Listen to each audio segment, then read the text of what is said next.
Hello ladies and gentlemen, I am PANCZASU and welcome to my very last endless space video that I will ever record on this computer.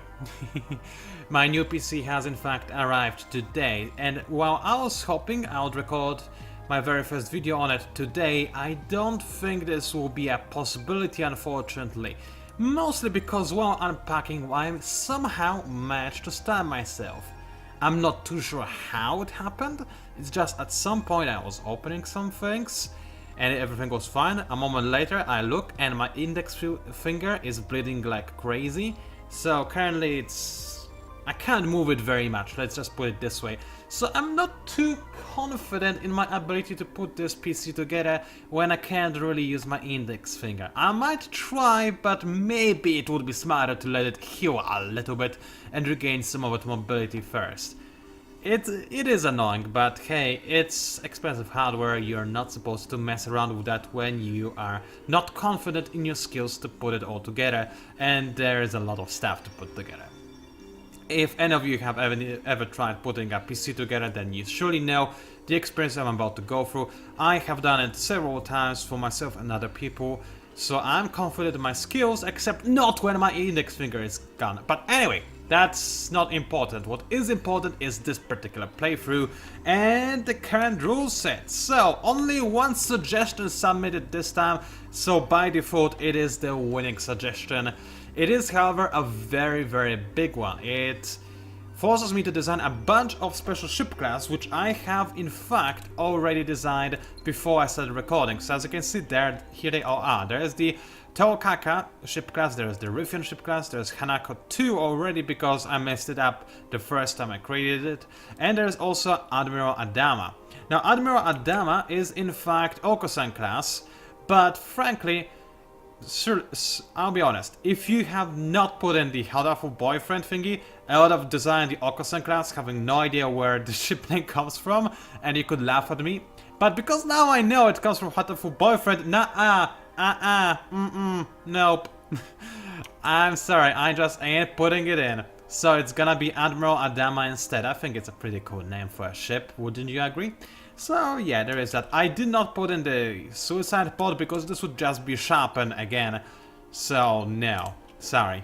It's already going to be pretty tough to do anything sensible with this kind of fleet because when you think about it, Hanako and Rivian are basically identical, they just use different weapons. So I guess it's fine having two of the same ships that use different weapon types because you could use them depending on what your enemies are using and keep the other ships in reserve. Yeah, I can dig that. And Teokaka, well, jack of all trades, I'm not too keen on this one, honestly. It's not gonna be an efficient ship. Certainly not, especially since I know the enemy is not using missiles, so having a missile defense on Teokaka is not going to be very useful for me. But I gotta put this in, so we'll see how it goes. Now, as for Admiral Adama, formerly known as Okusan class, this is actually the command and control ship that will be very useful for me in the future. But I'll not start the production of all of those ships just yet. While it is, technically speaking, what I'm supposed to do, I'll allow myself to wait until even maybe like the next video. What I'll do in this video, however, is walk towards being able to create those ships. Because while I have designed them, as you can see, things like, for example, Admiral Adama, well, obviously he has no weapons, I couldn't put them in any way, shape or form. Barely any defenses, very crappy and inefficient armor module, inefficient repair module, very nice engine module, but that's the only good thing it has, and a battle of fighters, which is, again, something I'm actually going to keep. But in general, this ship needs to be retrofitted to be actually in any way serviceable, and the same applies to all the other ships. In particular, Teokaka could use some extra upgrades to have better tonnage, and ships like Hanako, which is supposed to be a fighting and bombing ship. Well, fighting and bombing ship is all nice and dandy, but it would be nice if I could give it some actual bombs, so I'll try to work on getting the ability to equip it with proper bombs. Then I would actually maybe even drop the siege and keep the bombs, just because it would sound cooler, if I may say so myself. I'd probably maybe even give it... Actually no, I wouldn't give it high energy couplings, although it depends on how much tonnage I'll have in the future. And as for Rivian, there we go. Rivian does already start with high energy couplings. It is supposed to be just max out missiles. This is the only ship that I would consider to be battle ready already, just because no matter what I do with it, it's going to be crap regardless. I'm basically supposed to spam too many missiles. Problem with spamming missiles on a ship is that no matter what you do, it's gonna be ineffective. Ideally, you want to have the precise number of missiles on a single ship to take out any other ship it might encounter. 10 level 2 long-range missiles is too much. It is going to kill instantly any ship it comes across, most likely, but it's just very inefficient. It would be better to go for less missiles and install some other subsystems.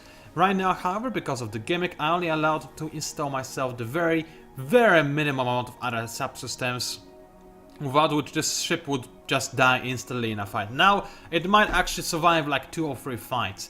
I'm still not too keen on using it, but hey, the gimmick says that I will have to use it, so I will at some point. But regardless, I will not do so just yet. I will instead focus... Where's my science? There we go. Focus on preparing to use those ships. So first of all, in my military science, as you can see, I already queued up a bunch of things, so I'm going to work on getting the ability to bomb population, because I'm a mean bastard. I will not bother with bomb buildings.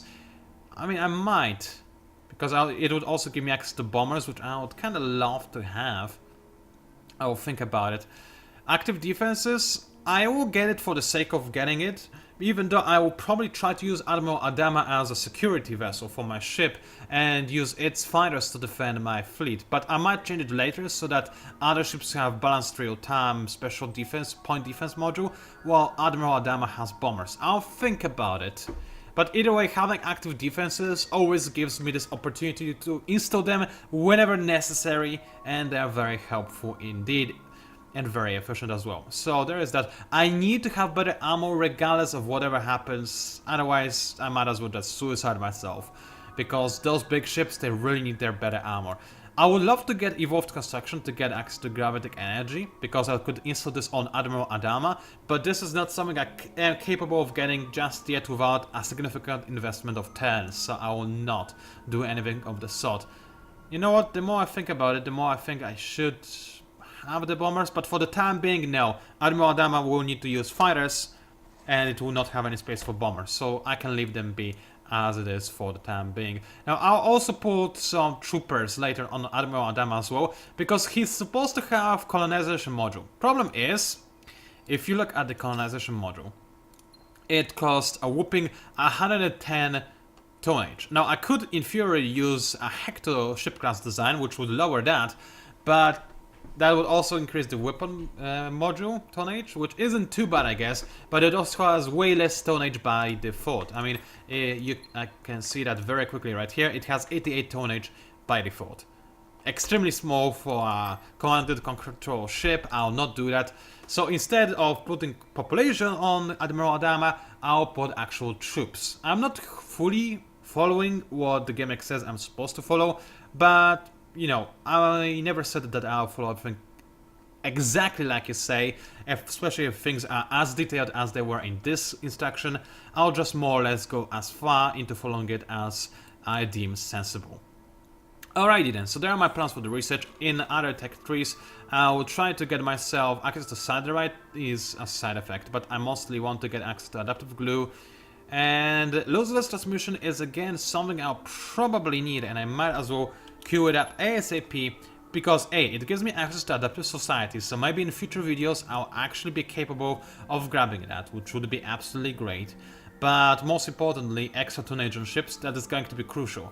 Additionally, I might have to go for Yota class. Now, it does lower my science, but it would actually allow me to create better, proper Admiral Adama.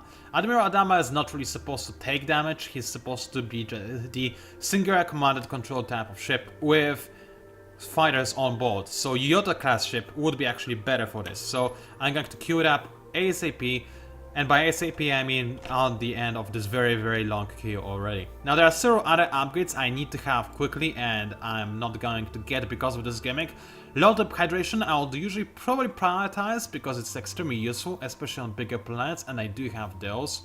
Additionally, anything over here? Nothing I really would try to get ASAP. So it's mostly low-tip hydration I would love to get, but I'm not going to be able to.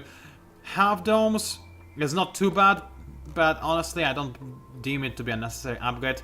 I would love to get wave faction control and that of the society, but I'll slowly creep my way towards it while succeeding in my goals anyway. Man, that was a long talk about what I'm going to do in this episode without anything actually having done anything. So let us actually move my fleets and prepare for continuous assault. So there are all my fighting ships. Still not a fleet that is big enough to do any actual fighting.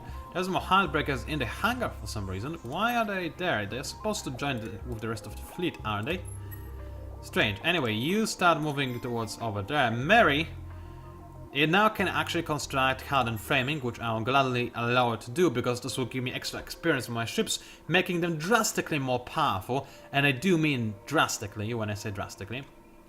And then please, by all means, do continue making. For the time being, I'll continue using handbreakers because my other ships, for the time being, let's just roleplay as in they are on the drawing board. They are still being designed, there are a few prototypes in the secret labs maybe, but they're not really in commercial or military use. Commercial use. Why would you have those ships on commercial use anyway? I don't know. Anyway, so Giza, it is being defended by a very weak scout ship, so I can destroy the scout ship, and I will do so in fact quite gladly. Just to make sure I'll take no damage, I'll go for barrier, auto battle, kill the enemy here, which is going to be nice unless he manages to survive, which is a possibility. Maybe the enemy hero had a chance to survive, but it's an unlikely possibility. Now, because I'll be using high quality hard to kill ships in the future, I don't believe, that emergency shelter is any more priority for my ships, because they are more likely to survive the beating because of the special variety of ships I have. Instead, however, illusion card is what is going to be mighty useful for me, so let's try and go ahead and grab that. The rule of thumb is you want to have emergency shelter for a lot of small ships and illusion card for a lot of big ships. And medium-sized ships, which are the kind of ships I'm most likely going to have. Alrighty then, I think this is actually all I needed to do.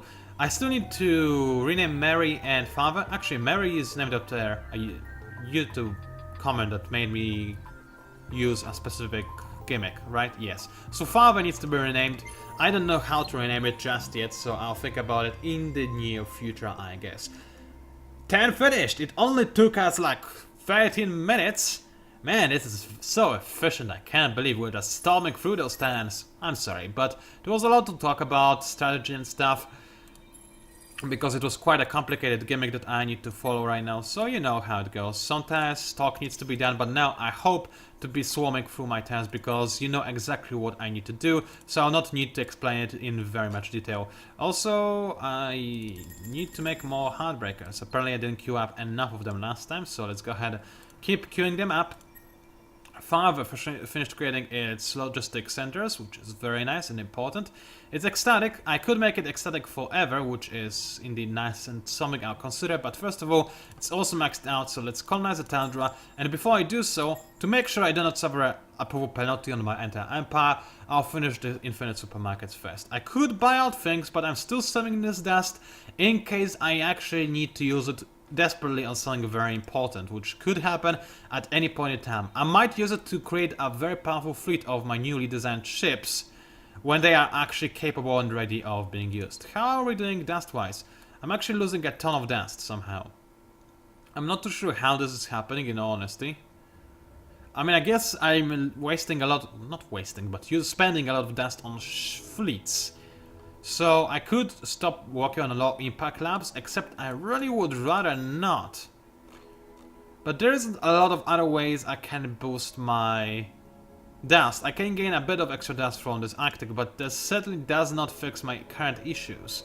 So I will need to change madness into industry to dust conversion, as much as I hate to do so, because now my science is going to be way lower. I'm still losing dust, mind you, but at the very least I'm not losing as much, which is important.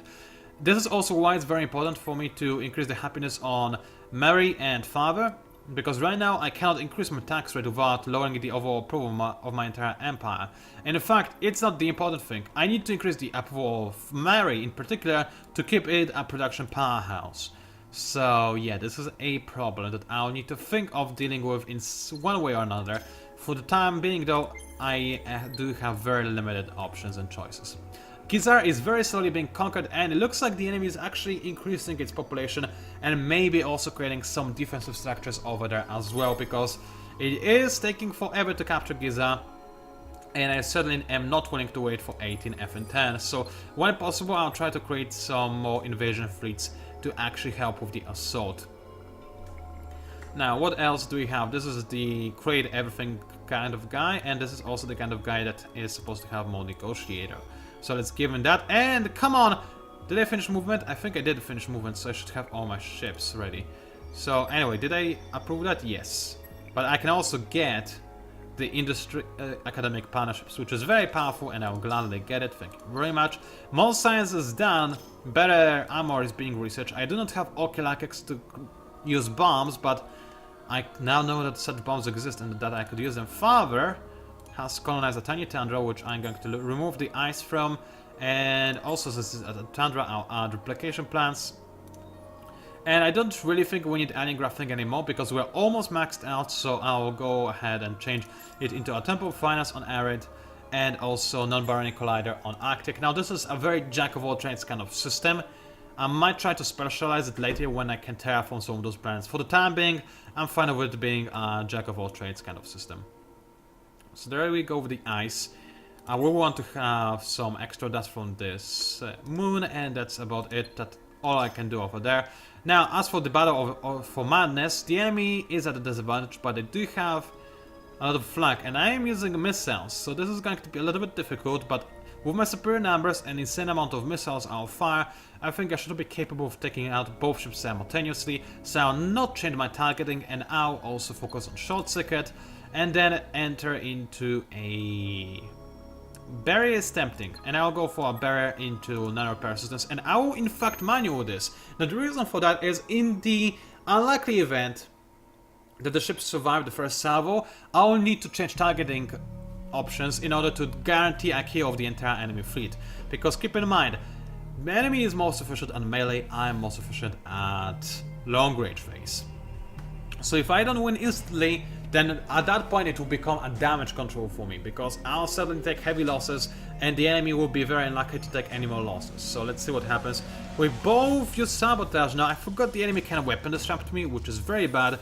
It does lower the damage from my missiles, but 25%, which is a huge amount, since each one of those missiles deals around 1,100 damage, so you can see how big of a deal this really is. But the enemy ships should still take quite a bit of a beating, and yes, I did not even need to change the targeting. Both ships are down, and I should have changed it quickly from barrier to non-repair systems to repair some of my ships, but it's not a very big deal at the end of the day. Both of the enemy ships are destroyed, victory is assured, and I have nothing to complain about, thankfully. I need to be wary of the weapon disruption though, so I will need to try and consider using something that counters sabotage, but also allows me to fight well. Now this is another enemy fighting fleet that the enemy actually has, so this is good to know. Let's merge my ships and launch another attack, I would say. This is a scary looking fleet. I could wait for reinforcements, which is in fact tempting. I can also reassign my hero over there, and since I can see where the enemy fleet is, I'll know if it's a good idea or not. There is a very scary armada over there with 10 ships of almost 3,000 military power. And I only have 11 ships in my main fleet currently, so I'll keep my hero over there to keep this fleet powerful, and this fleet should be capable of taking out the enemy just because of the use of its numbers. So let's try and attack and see how well it goes. Now it's more Lydia's, which is unfortunate. Now the enemy might try to do the sabotage trick again, so I am tempted to counter the sabotage via the use of extra evasion, which would be nice. But then again, I'm only banking on the enemy not being able to lower the efficiency of my missiles. Short circuit might be better because it lowers the enemy accuracy, giving me extra defense, which is against targeted evasion, I guess, does as well. But it also increases my accuracy, increasing my damage. But then again, this also increases my damage in the event enemy tries to weapon sabotage me. So yeah, let's try to go for camouflage first, into barrier, because this time certainly there will be stragglers that will stay alive, and then another persistence. Open it up, this time not with spread fire, because this will not work. Open it up with guillotine, so only 3 of the enemy ships will be targeted, the last one will not even be scratched. This is what I want. Let's go into manual, because this battle certainly does require me to keep an eye on what happens within my fleet.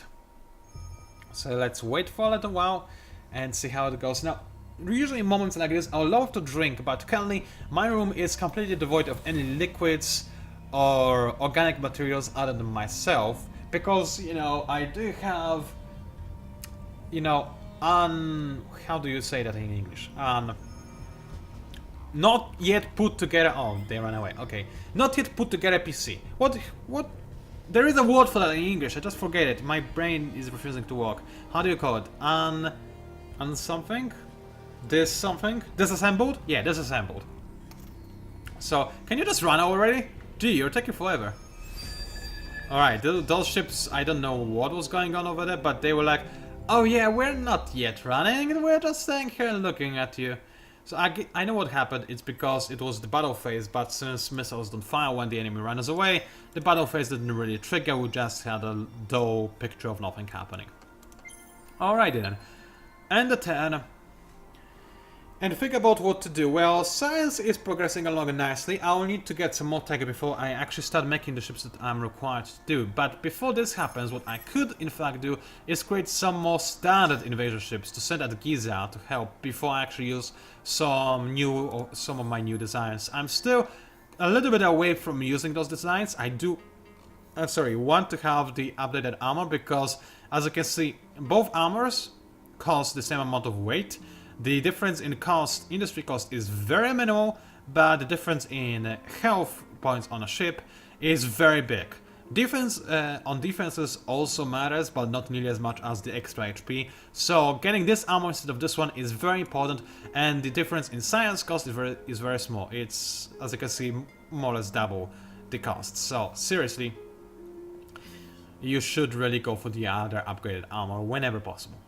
Then I'll go for that and go for that. Alright, I can see what I'm going for. The enemy fleet is still here. Alright, then, but what I can do is merge some of my ships together, which I'll gladly do, merge them like so. Can I hire another hero? I don't think I have space in my academy. Yes, I need to get more space in my academy. This is another tech I need, but I don't have this tech yet.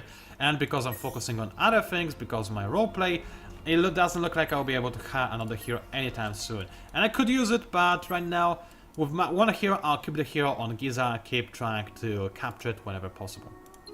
Alrighty then, where's my old panel blocker invasion ship? There we go. Let's upgrade the siege, thank you very much. And it can actually not fit any more siege modules, which is unfortunate. I could put in an invasion fighter, for which I actually do not have any tonnage. Yeah, and it doesn't provide as much tonnage as artillery, does it? I'm pretty sure it doesn't. No. It's a cutesy little ship, but no. It's better to have artillery when you just want to blow things up. So Power Blocker is upgraded, and those are some of the last ships I'll make before upgrading the gimmick ships. So there is that. And let's try and attack again. Will the enemy retreat again? It's very much a possibility. AI does like to do those kind of hit and run tactics, because there is no penalty for them doing so, but I cannot afford to go for Autobahn, unfortunately. This is a problem. So what I can do is, first of all, make sure that I'm on guillotine. I'll go into manual, but because I don't want to waste time on the video, I mean, I could pause recording and wait, and then resume recording after the battle is finished if the enemy does run away.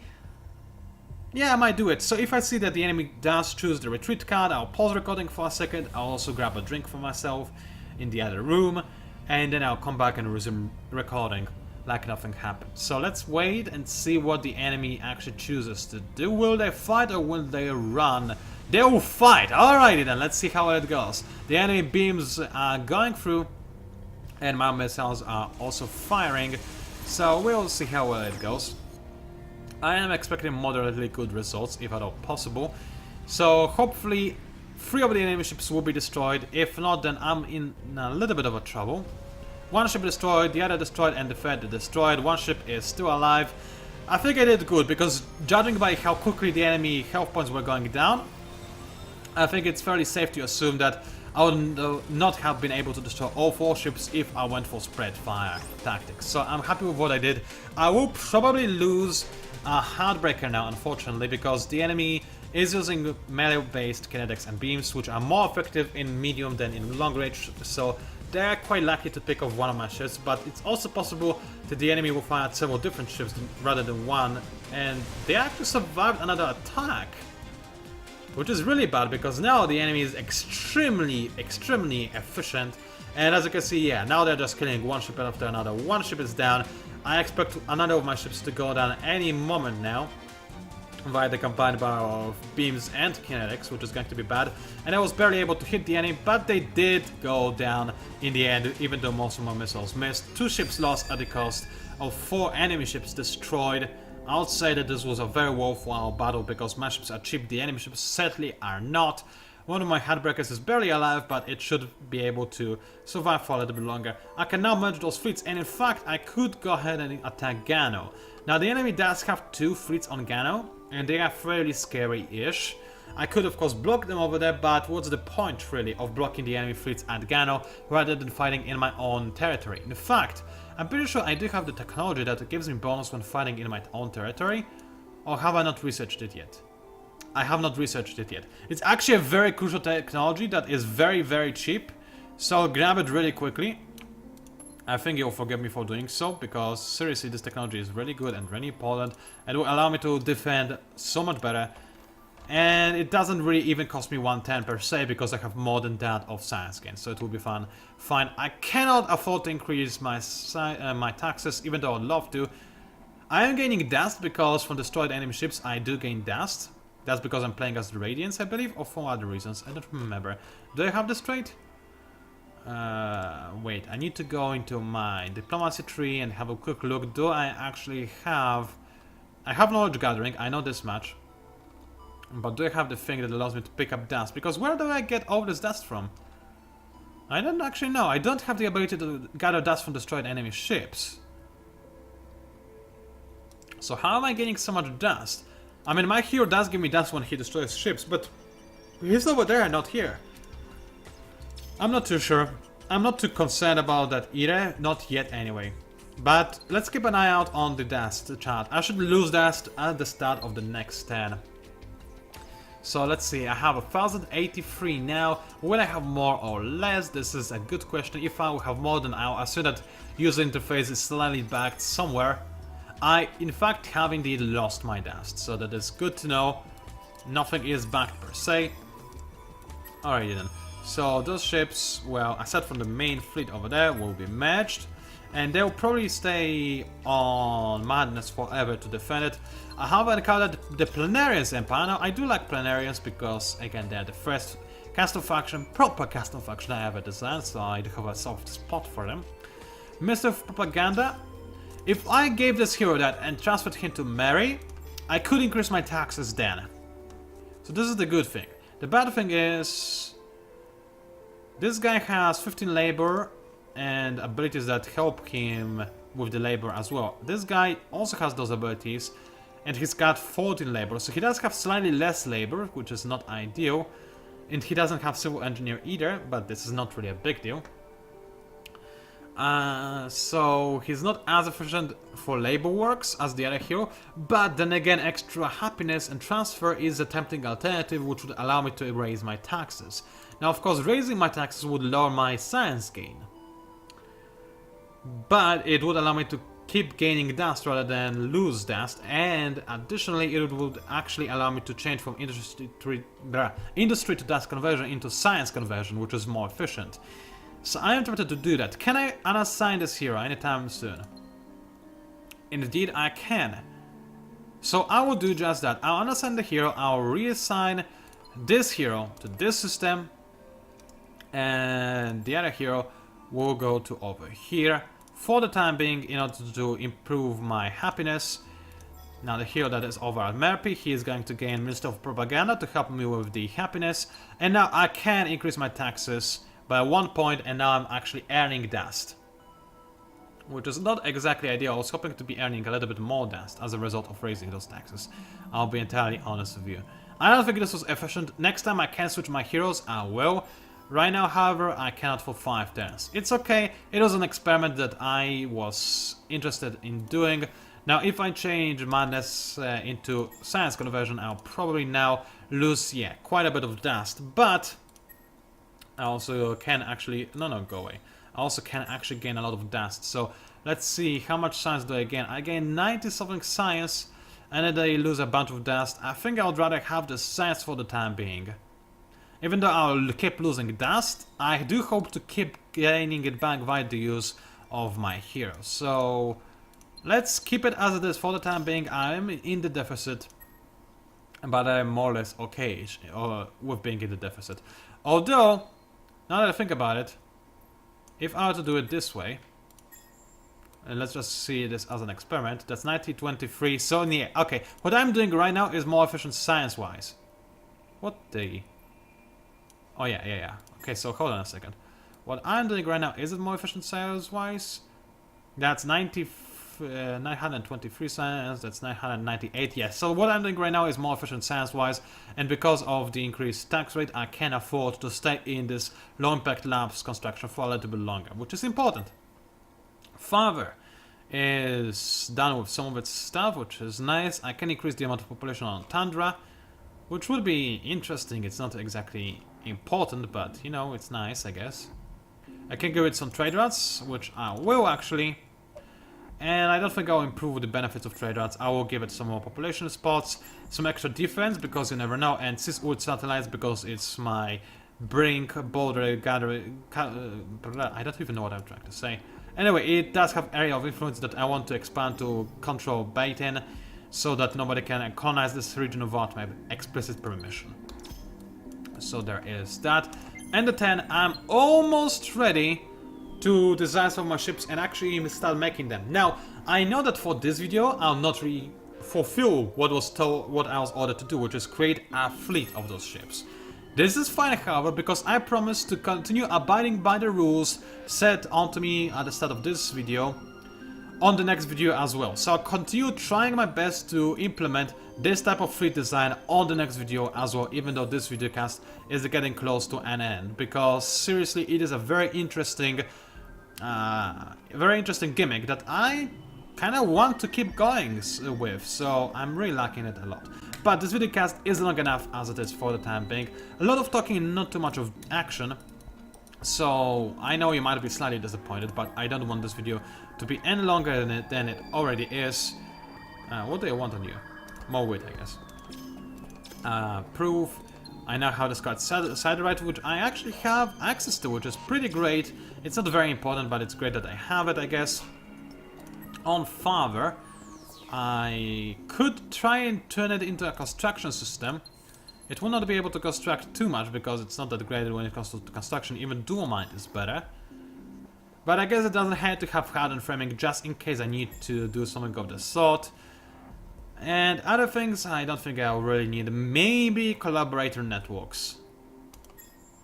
Maybe. Because it's a brink system. Anyway, I'll end it here. Now, here's one tip I'll give you for the next video cast when you give me instructions on what I'm supposed to, how I'm supposed to roleplay next time. Everything is allowed as always, with one exception. Do not mess around with my, what's it called? My fleet design. This stays as it is. Please don't change that because this is a pretty great and I wasn't able to implement it as of yet. So please do not give me any instructions related to my ship design, fleet design, army composition, anything like this. Everything else, fine. Make me do crazy things, but do allow me to actually fulfill what was forced upon me on this videocast. Alright? Thank you very much. So it was PANCZASU, also known as the Mighty Mix Power, and I'll see you online.